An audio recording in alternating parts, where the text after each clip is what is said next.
छात्र छात्राओं को नमस्कार। पिछली कक्षा में हम लोगों ने व्याकरण के अंशों को देखा, वाक्य शुद्धि, कारक, काला परिवर्तन। तो आज आप लोगों के सामने मैं चर्चा करूंगा मुहावरों को लेकर। ಹಾಗಾದ್ರೆ ದ್ವಿತೀಯ PUC ವಿದ್ಯಾರ್ಥಿನಿಯರಿಗೆ ನಾವು ಹಿಂದಿನ ತರಗತಿಯಲ್ಲಿ ವಾಕ್ಯ ಶುದ್ಧಿ, ಕಾರಕಗಳು ಅಥವಾ ಕಾಲ ಪರಿವರ್ತನ ಬಗ್ಗೆ ಚರ್ಚೆನ ಮಾಡಿದ್ದೇವೆ। ಇಂದು ನಾ मुहावरे ಬಗ್ಗೆ ಚರ್ಚೆನ ಮಾಡ್ತಾ ಇದ್ದೇನೆ। तो देखिए मुहावरे का अर्थ क्या होता है। मुहावरे वे रूढ़ वाक्यांश है जिनका प्रयोग भाषा में उनके शाब्दिक अर्थ से भिन्न अर्थ किसी प्रचलित विशेष अर्थ में किया जाता है। यानी मुहावरा मतलब क्या है। मुहावरा एक जो शब्द होता है लेकिन उसका जो अर्थ भाषा में किसी भिन्न अर्थ को देता है। ಹಾಗಾದ್ರೆ ಮುಹಾವರೆ ಅಂದ್ರೆ ಏನಪ್ಪ?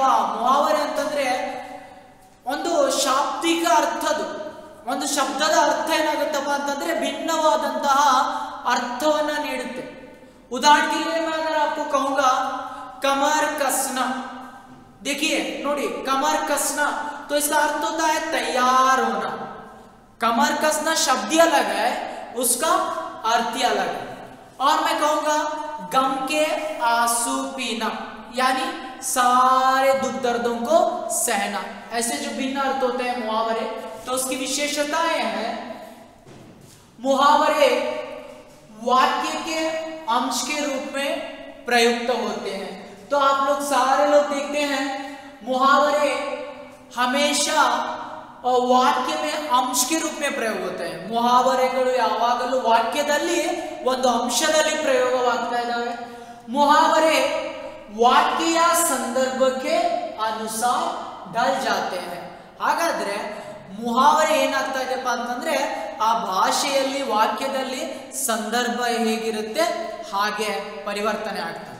तो उदाहरण के लिए मैं अगर कहूंगा आनंदी खून का घूंट पीकर रह गई, ನೋಡಿ आनंदी ಎಲ್ಲ ದುಃಖಗಳನ್ನು ಸಹಿಸಿಕೊಂಡು ಸುಮ್ಮನಾದ್ಲು, ಸಂದರ್ಭಕ್ಕನುಸಾರವಾಗಿ।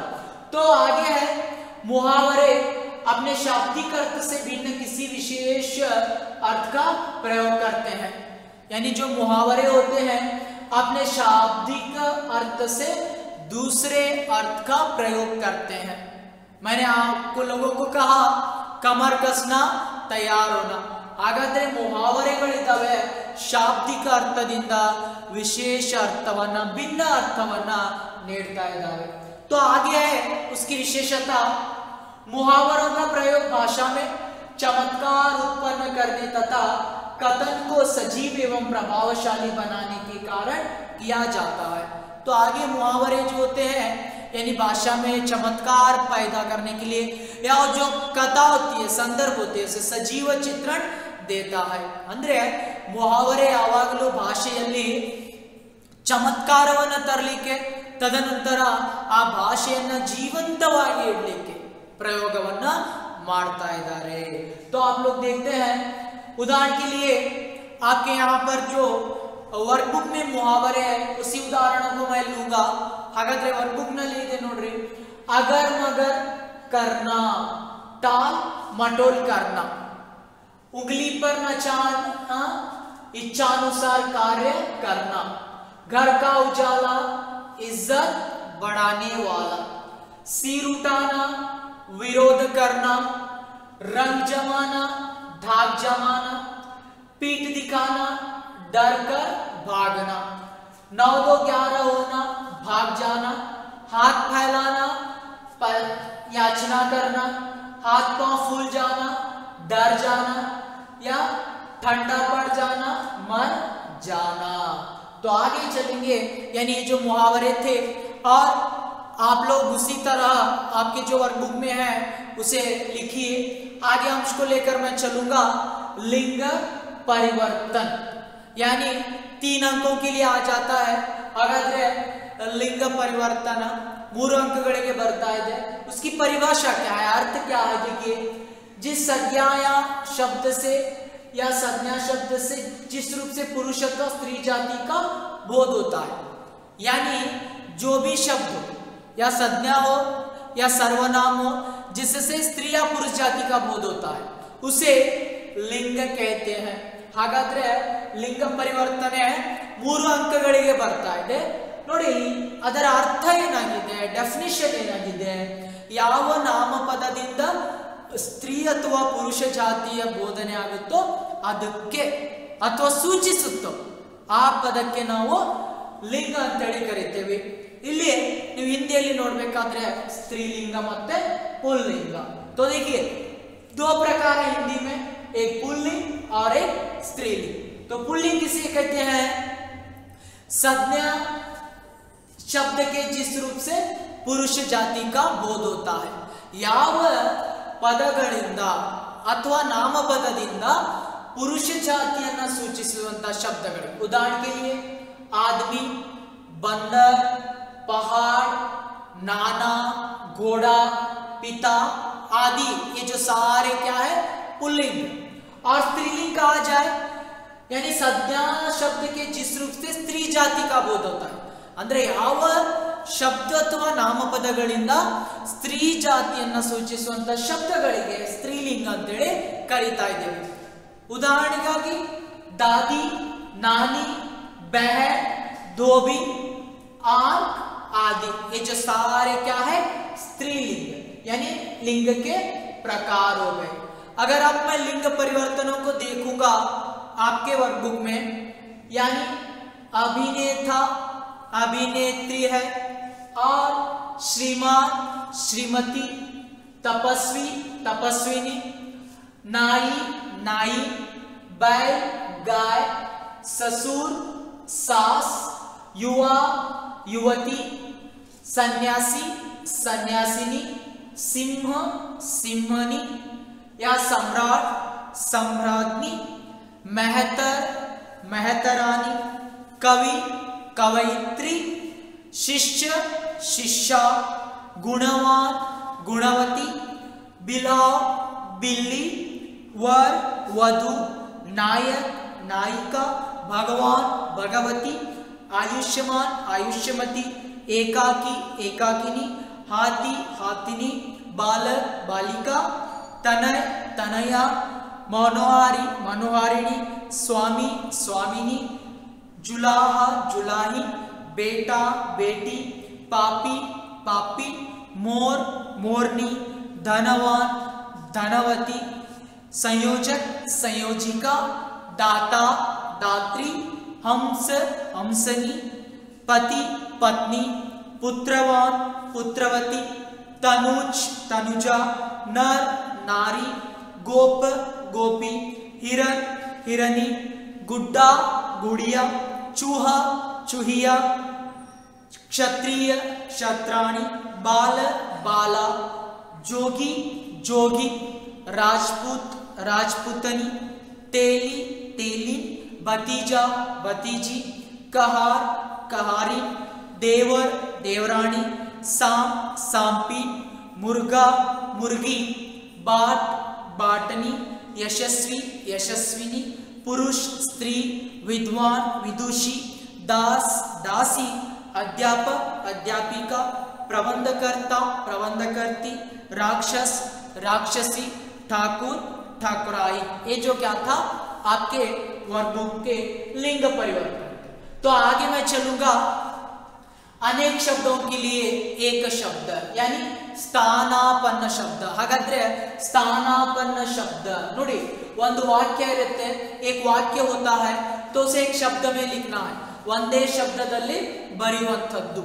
तो मैं बताऊंगा आपके जो यहाँ पर वर्कबुक में है, जिसे जीता न जा सके अजेय, हित चाहने वाला हितैषी, जो साथ पढ़ता हो सहपाठी, सदा सत्य बोलने वाला सत्यवादी, अच्छे चरित्र वाला सुचरित्र, या मांस खाने वाला मांसाहारी, जिसमें दया न हो निर्दयी, जो धर्म का काम करे धार्मिक, बच्चों के लिए उपयोगी बालोपयोगी, जिसका रूप अच्छा ना हो कुरूप, जो छिपाने योग्य हो गोपनीय, जो परिचित न हो अपरिचित, जो दिखाई न दे अदृश्य, आलोचन करने वाला आलोचक, रास्ता दिखाने वाला, मार्गदर्शक और आकाश में विचरण करने वाला, आकाशचारी, बुरे आचरण वाला, दुराचारी,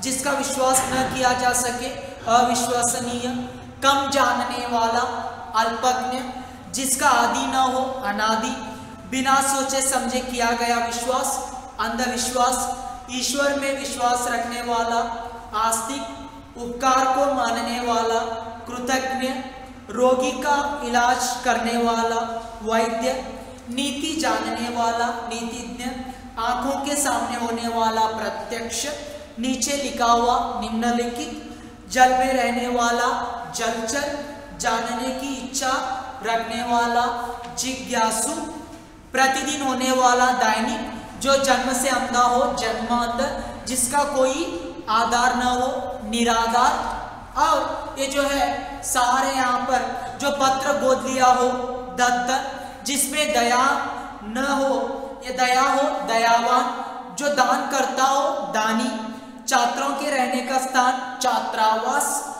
घूमने फिरने वाला, घुमक्कड़, बड़ा भाई यानी अग्रज, कम खाने वाला, अल्पाहारी, जो दूसरों के से ईर्ष्या रखता हो, ईर्ष्यालु, सदा रहने वाला, सदैव, दूसरों का भला करने वाला, हितकारी, जो शरण में आया हो, शरणागत, छोटा भाई, अनुज, हाथ से लिखा हुआ, हस्तलिपि, हिंसा करने वाला, हिंसक, जहां पहुंचना कठिन हो, अगम्य, जो क्षमा करने योग्य हो, क्षम्य, प्रशंसा करने योग्य, प्रशंसनीय, बुरे चरित्र वाला, कुचरित्र, दुष्चरित्र, अवसर के अनुसार बदल जाने वाला, अवसरवादी, जो सबसे आगे रहता हो, अग्रसर, जिसका कोई उपमा न हो, अनुपम, आज्ञा पालन करने वाला, आज्ञाकारी, जो देखने योग्य हो, दर्शनीय, संध्या और रात्रि के बीच का समय, वेला या गोधूली, जहाँ कोई न रहता हो, निर्जन, जो अभी अभी पैदा हुआ, सद्यजात, दूसरों के सहारे पर रहने वाला, आश्रित। ये जो सारे आप लोगों को थे अनेक शब्दों के लिए एक शब्द। आप लोगों को मैं एक बात कहना जरूरी है, यानी वर्कबुक में जो रहते हैं अंश वही आपके परीक्षा में आ जाते हैं, आप लोगों को याद रखना है। तो मैं आगे आप लोगों को बताऊंगा, यहां पर उपसर्ग अंश है व्याकरण भाग में।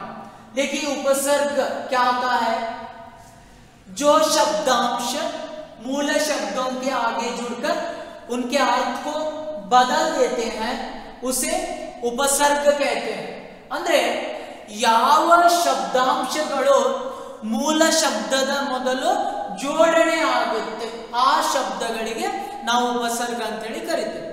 आप लोगों को मैं बताऊंगा, यहां पर उदाहरण देखिए, मूल शब्द कौन कौन से हैं, यानी हार है, भाव है, चरित्र है, और यहां पर उपसर्ग देखिए मूल शब्दों के आगे उपसर्ग क्या हो रहे हैं, यहां पर मूल शब्द के आगे जुड़ रहे हैं, ये उपसर्ग है, मूल शब्द है, और उपसर्ग मूल शब्द मिलकर नया शब्द बन जाता है। तो देखिए प्र, अ, कु, सु, ये सारे उपसर्ग है, यानी हार, भाव, चरित्र मूल शब्द है। तो प्रदिहार प्रहार, अधिक भाव अभाव, कु अधिक चरित्र कुचरित्र, सु अधिक चरित्र सुचरित्र। ನಿಮಗೆಲ್ಲರಿಗೂ ಗೊತ್ತಾಗಬೇಕು ನೋಡಿ, ಮೂಲ ಶಬ್ದಗಳಿದಾವ, ಡೆಫಿನೇಷನ್ ಏನಿದೆ, ಮೂಲ ಶಬ್ದದ ಮೊದಲು ಉಪಸರ್ಗ ಜೋಡಣೆಯಾಗುತ್ತೆ। ಹಾಗಾದ್ರೆ ಪ್ರ, ಅ, ಕು, ಸು ಉಪಸರ್ಗಗಳಿದಾವೆ, ಮೂಲ ಶಬ್ದದ ಮೊದಲಿದಾವೆ, ಎರಡು ಸೇರಿ ಏನಾಗುತ್ತೆ, ಪ್ರಹಾರ, ಅಭಾವ, ಕುಚರಿತ್ರ, ಸುಚರಿತ್ರ। ನಿಮಗೆ ಎಕ್ಸಾಮ್ ಅಲ್ಲಿ ಎಲ್ಲ ಮೂರು ಟೈಪ್ ಅಲ್ಲಿ ಕೊಡಬಹುದು ನೋಡಿ। मूल शब्द दिया जाता है, इसे उपसर्ग जोड़कर आप लोगों को क्या करना है, यहां पर उत्तर बनाना है। तो आगे चलेंगे हम लोग, उपसर्ग की विशेषताएं क्या होती है, यानी उपसर्ग हमेशा शब्द के प्रारंभ में जुड़ते हैं।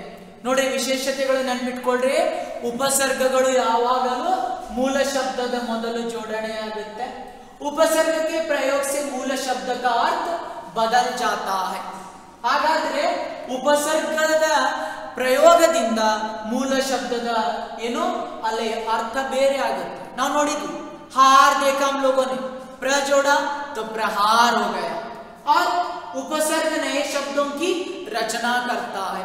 उपसर्ग से नए शब्द की यानी मूल शब्द और उपसर्ग मिलकर नया शब्द बनते हैं. उदाहरण के लिए चरित्र कु कुचरित्र. ಹಾಗಾದ್ರೆ ಉಪಸರ್ಗದಿಂದ ಹೊಸ ಶಬ್ದಗಳ ರಚನೆ ಆಗುತ್ತೆ. उपसर्ग के प्रयोग से मूल शब्द में कुछ विशेषता आ जाती है. ಹಾಗಾದ್ರೆ ಉಪಸರ್ಗದಿಂದ ಮೂಲ ಶಬ್ದ ಇರುತ್ತೆ ನೋಡಿ. ನಾನು ನಿಮಗೆ ಹೇಳಿದೆ ಇಲ್ಲಿ ಏನು ಚರಿತ್ರ, ಚರಿತ್ರೆಯಲ್ಲಿ ಮತ್ತೆ ವಿಶೇಷತೆ ಬಂತು. ಕುಚರಿತ್ರ ಅಂದ್ರೆ ಅಲ್ಲಿ ಏನಾಯ್ತು ವಿಶೇಷತೆ ಬಂತು. उपसर्ग का कुछ ना कुछ अर्थ अवश्य होता है. देखिए उपसर्ग का अवश्य अर्थ होता है. कु यानी बुरा, सु यानी अच्छा. उपसर्ग का स्वतंत्र रूप से प्रयोग नहीं हो सकता. उपसर्ग कभी भी स्वतंत्र रूप से प्रयोग नहीं हो सकता. तो आगे उपसर्ग के प्रकार है. संस्कृत के उपसर्ग, हिंदी के और उर्दू के उपसर्ग. देखिए माफ कीजिए यहाँ पर टाइपिंग जो थोड़ा गलत है. उर्दू के उपसर्ग. तो आप लोगों को मैं बताऊंगा उर्दू के उपसर्ग. देखिए उपसर्ग है, अर्थ है और उदाहरण है. इसी में आप लोगों को इतना पढ़ेंगे तो आप लोग परीक्षा में उपसर्ग को हासिल या अंक को हासिल कर सकते हैं. पहला है उपसर्ग उर्दू का बे. इसका अर्थ होता है बुरा, बिना. बेईमान, बेअदब, बेकाबू, बेकटके, बेइंसाफ, बेगैरत, बेरहम या बेवफा, बेवकूफ. ಹಾಗಾದ್ರೆ ನಾನು ಉದಾಹರಣೆಗಳನ್ನು ಹೇಳ್ತಾ ಹೋಗ್ತೇನೆ, ಎಲ್ಲವನ್ನ ನೋಡಿ. बद यानी बुरा, बदबू, बदनाम, बदसूरत, बदकिस्मत. खुश अच्छा यानी खुशनसीब, खुशकिस्मत, खुशहाल, खुशादिल. आने कम यानी थोड़ा, कमजोर, कम अक्ल, कम उम्र या कमबख्त. ला रहित अर्थ होता है लापरवाह, लापता, लाचार आदि. ना होता है इसका अर्थ होता है बिना यानी नासमझ, नालायक, नाख्वाब, नापसंद, नामुराद, नाखुश, नादान, नामुमकिन आदि. हर यानी लगातार इसका अर्थ होता है हर दिन, हर रोज, हर साल, हर एक. सर होता है यानी मुख्य, श्रेष्ठ. सरताज, सरपंच, सरहद, सरकार, सरदार. या दर होता है इसका अर्थ होता है में, दरअसल, दरकार, दरमियान. और तो आगे चलेंगे आप लोग. यहाँ पर हम साथ होता है इसका अर्थ हमदर्द, हम उम्र, हम सफर, हमराज, हमराई, हम पेशा. या गैर यानी इसका अर्थ होता है यानी विरोध करना. गैर हाजिर, गैर कानूनी, गैर मुमकिन, गैर जिम्मेदार. बा सहित, साथ यानी बाइज्जत, बाकायदा, बामुलाहिज आदि. बिल साथ यानी बिल्कुल, बिलाव. बर बाहर, बर्दाश्त यानी बर्दाश्त, बराबर. अल यानी निश्चित, अल कायदा, अल गरज. और आगे देखेंगे दूसरा प्रकार हिंदी के उपसर्ग यानी होता है इसका अर्थ होता है अभाव, अचाह, अचेत, अजर, अमर, अकाल, अटल, अमोल, अशांत, अबला, अशोक आदि. अन यानी रहित, अनमोल, अनपढ़, अनहित, अनमना, अनजान, अनहोई, अनचाह. अद यानी आधा, अध खिला, अध पका, अध कचरा, अध मरा, अध जला. आओ देखिए हीन, अवगुण, अवतार, अवघट, अवघट. कयाकु बुरा, कपुत, कुपुत, कुचाल यानी कुपुत्र, कुसंग, कुघड़ी, कुरंग. नी यानी अभाव, निडर, निकम्मा, निगोड़ा, निपुता आदि. भर यानी पूरा. इसका उदाहरण है भरपूरा, भरमार, भरपेट, भरसक, स अच्छा सहित, सक्रिय, सफल, सरस, सपूत आदि। और सु अच्छा श्रेष्ठ, सुडौल, सुगुण, सुबोधन आदि। बिन यानी अभाव, बिन ब्याह, बिन बोया, बिन देखा, बिन चाहा। दु यानी बुरा, दुबला, दुख, दुखाल। तो आगे चलेंगे, संस्कृत के उपसर्ग है यानी आ, इसका अर्थ होता है सीमा और समेत, आमरण, आजन्म, आजीवन, आरक्षण, आगमन, आमुख। और अनु इसका अर्थ होता है पीछे, समान, क्रम, पश्चात। यानी उदाहरण अनुज, अनुराग, अनुकरण, अनुरूप, अनुचर, अनुक्रम आदि। और आदि है ऊपर, अधिकारी, उदाहरण अधिपति, अधिनायक, अधिकरण, अधिराज आदि। अप उपसर्ग है यानी इसका अर्थ होता है बुरा, अपवाद, अपमान, अपकार, अपहरण। और हीन है विरुद्ध, अपकीर्ति, अपयश, अपकश। अभी उपसर्ग है सामने, इसका अर्थ होता है उदाहरण अभिमुख, अभिनव, अभियान, अभिवादन आदि। अति है अधिक, इसका अर्थ होता है अतिरिक्त, अतिक्रमण, अति, अत्युत्तम, अत्यंत। और अव है इसका अर्थ होता है बुरा, पतन, अवमान, अवनति, अवगुण, अवतरण और अवकाश आदि। तो आगे चलेंगे, यह उत्त है, उद है, इसका अर्थ होता है ऊपर, श्रेष्ठ, उत्कर्ष यानी उत्पत्ति, उत्कृष्ट, उत्पन्न आदि। और नि है विशेष अर्थ होता है, उदाहरण निवारण, निरोध, नियोग, नियम। निर यानी उपसर्ग यानी इसका अर्थ होता है विनाश रहित, निर्बल, निर्दोष, निर्गुण, निर्भय आदि। और प्र है अधिक, आगे, ऊपर, प्रबल, प्रभाव, प्रकार, प्रहार, प्रयोग, प्रस्थान, प्रचार, प्रसार आदि। परा है उपसर्ग, इसका अर्थ होता है उल्टा, पीछे, नाश, अनादर यानी उदाहरण पराजय, पराधीन, पराभव आदि।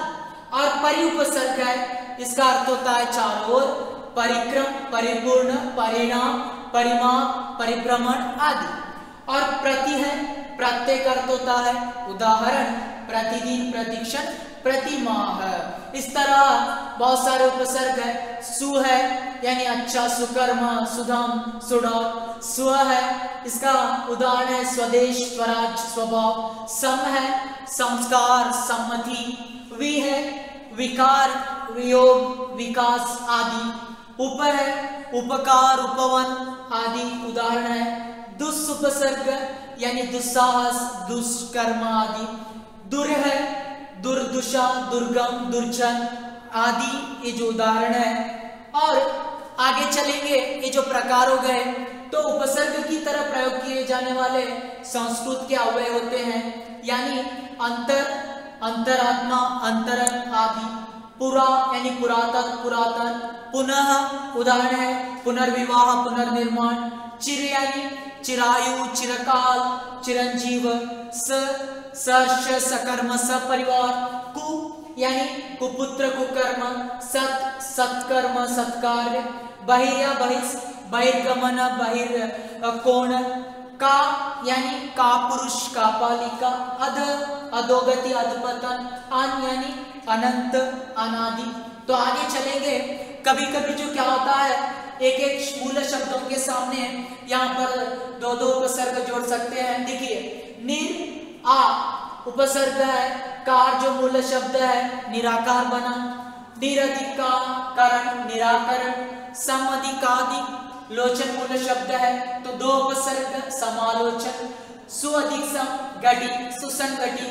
प्रत्यधिक उपकार, प्रत्युत्पकार। इस तरह क्या हो जाता है, एक एक शब्दों के सामने यहाँ पर दो दो उपसर्ग आ जाते हैं। यानी मैं आपसे यहाँ पर कहूँगा कुछ जगह यानी टाइपिंग की वजह से शब्दों की गलतियाँ हैं, तो मैं उसे सुधारूंगा। ಹಾಗಾದ್ರೆ ಇಷ್ಟು ರೀತಿಯ ಪ್ರಕಾರಗಳು ಉಪಸರ್ಗಗಳು ಬರ್ತವೆ। ನಿಮ್ಮ वर्कबुक ಅಲ್ಲಿ ನೋಡಿ आपके वर्कबुक में अगर हम लोग देखेंगे तो यहाँ पर क्या हो जाता है, निम्नलिखित उपसर्गों से 3-3 शब्द बनाइए। यानी मैं जितने बताया हूं उपसर्ग उसमें से ही उपसर्ग अवे उपसर्गಗಳಿದಾವೆ। उपमान, उपमंत्री, उपचार ನೋಡಿ ನಿಮ್ನಲಿಖಿತ ಉಪಸರ್ಗों से 3-3 ಉಪಸರ್ಗ ಕೊಟ್ಟಿದ್ದಾರೆ, ನಾವು ಶಬ್ದಗಳನ್ನು ರಚನೆ ಮಾಡಬೇಕು। पराधीन, पराक्रम, पराभव, अवलोकन, अवलंबन, अवमान, निडर, निकम्मा, निहत्या, अभिमान, अभिलाषा, अभिव्यक्ति, प्रतिदिन, प्रतिक्रिया, प्रतिकार, निर्दोष, निर्बल, निर्गुण, खुशनसीब, खुशकिस्मत, खुशमिजाज, उत्प्रेरणा, उत्कल, उत्तीर्ण, अधिकार, अधिपति, अधिनायक। दूसरा प्रश्न है, निम्नलिखित शब्दों से उपसर्ग और मूल शब्द अलग अलग कर लिखिए। यानी आपको प्रश्न भी दिया जाता है, मूल शब्द भी दिया जाता है, उपसर्ग को अलग करना है, उपसर्गवನ್ನ ಬೇರೆ ಮಾಡಬೇಕು। बदनाम, बदअधिक नाम, अपशब्द, आपधिक शब्द, उपराष्ट्रपति, उपअधिक राष्ट्रपति, लापरवाह, लाधिक परवाह, बेईमान, बेअधिक ईमान, असफल, अधिक सफल, बाकायदा, बाधिक कायदा, प्रकृति, प्राधिकृति, विकल, विअधिक कल, सपरिवार, सअधिक परिवार। तो आगे प्रश्न है, निम्नलिखित शब्दों के साथ उपसर्ग जोड़कर नए शब्द बनाइए। ಹಾಗಾದ್ರೆ ಕೆಳಗೆ ಕೊಟ್ಟಂತ ಶಬ್ದಗಳಿಗೆ ಏನು ಮಾಡಬೇಕು, ಮೂಲ ಶಬ್ದ ಕೊಟ್ಟಿದ್ದಾರೆ, ಉಪಸರ್ಗ ಜೋಡಣೆ ಮಾಡಿ ಹೊಸ ಶಬ್ದ ರಚನೆಯನ್ನ ಮಾಡಬೇಕಾಗಿದೆ। अतिक्रमण है तो उसे क्या करेंगे, अति जोड़ेंगे तो अतिक्रमण हो जाएगा।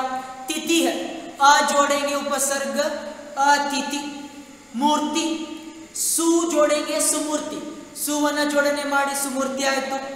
राज्य, स्व जोड़ेंगे स्वराज्य, राज्य शब्द ಇದೆ, स्व उपसर्ग ಜೋಡಣೆ ಮಾಡಿ स्वराज्य ಆಯಿತು। रूप ಇದೆ, रू है, रूप है, कु अधिक रूप कुरूप या सु अधिक रूप सुरूप। शिक्षित, सु अधिक शिक्षित सुशिक्षित। किस्मत है, खुश अधिक किस्मत खुशकिस्मत। दोष, निर उपसर्ग आता है, निर अधिक दोष। आवश्यक, अन अधिक आवश्यक अनावश्यक। वास यानी प्रति अधिक वास प्रतिवास। ನೋಡಿ ವಾಸ ಮೂಲ ಶಬ್ದ ಇದೆ, ಪ್ರತಿ ಜೋಡಣೆ ಮಾಡಿ प्रतिवास ಆಯಿತು। कल्पना मूल शब्द है, प्रति जोड़ उपसर्ग को प्रतिकल्पना, प्रतिकल्पना आएगी। जीवन, तो देखिए जीवन शब्द है, आ जोड़ेंगे आ जीवन। ಹಾಗಾದ್ರೆ ಜೀವನ ಇದೆ, ಅದಕ್ಕೆ ಉಪಸರ್ಗ ಆ ಜೋಡಣೆ ಮಾಡಿ ಆ ಜೀವನ ಆಯಿತು। नायक, अधिनायक, अधिनायक। पुत्र, सु जोड़ेंगे सुपुत हो गए। ज्ञान, अधिज्ञान विज्ञान। इस तरह आपके वर्कबुक में उपसर्गों को जोड़ा गया है। तो मैं सारे द्वितीय पीयूसी छात्र छात्राओं को बताने की यही कोशिश करूंगा, जब भी आप आपके सिलेबस का व्याकरण पढ़ते हैं तो आपको ज्ञान रखना है, वर्कबुक के हिसाब से चलिए और जैसे ही आपको नोट्स दिया जाता है उसके हिसाब से चलिए। और पाठ के पीछे जो व्याकरण होता है या मुहावरे जो भी होते हैं आप उतना देखेंगे तो आप हिंदी में 100 के लिए 100 अंक हासिल कर सकते हैं। इसी तरह मैंने जितने उपसर्गों को बताया सारे उपसर्ग इसी में ही आ जाते हैं, आप याद रख सकते हैं। या मैंने जो आपको टेबल बनाकर बताया उससे सारे आप उपसर्गों के उदाहरणों को पढ़ेंगे तो क्या हो जाएगा, आप सारे अंक को हासिल कर सकते हैं। मैंने आप लोगों को जो भी अंश के वाक्य शुद्धि, कारक, काल परिवर्तन, मुहावरे या रिक्तस्थान सभी प्रकारों को बताया, आपके ज्ञान के लिए बताया। लेकिन जो मेन टॉपिक है या उदाहरण है या वर्कबुक के जो वर्क है आप लोगों को करना पड़ता है। तो अगले अंशों को लेकर मैं अगली कक्षा में चर्चा करूंगा।